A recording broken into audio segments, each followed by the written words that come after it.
సమస్యలు ప్రతి మనిషికి ఉన్నాయండి. సమస్యలు ప్రతి మనిషికి ఉన్నాయి. సమస్య లేని మానవుడు అంటే ఎవరూ లేరు.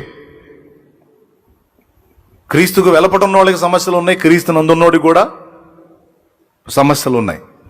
అయితే వాళ్ళకి లేని నిరీక్షణ క్రీస్తు యేసునందు మనకుంది. అంతకుముందు సమస్యలు ఉన్నాయి, ఇప్పుడు ప్రభువులోకి వచ్చినా కూడా సమస్యలు ఉన్నాయి అంటున్నారు. ఇంక యేసు ప్రభులోకి వస్తే మాత్రం ప్రయోజనం ఏముందంటే, ఒరే పనికిమాలినోడా, యేసు ప్రభులోకి రాకముందు సమస్యలు ఉన్నాయి, యేసు ప్రభులోకి వచ్చినా కూడా సమస్యలు ఉన్నాయి. కానీ యేసు ప్రభు ఉన్నందున్న సమస్యలు కావిక. దేవునికి స్తోత్రం కలుగును గాక. ఎందుకంటే వాటికి పరిష్కారం చూపేటువంటి దైవం ఉన్నాడు కదా.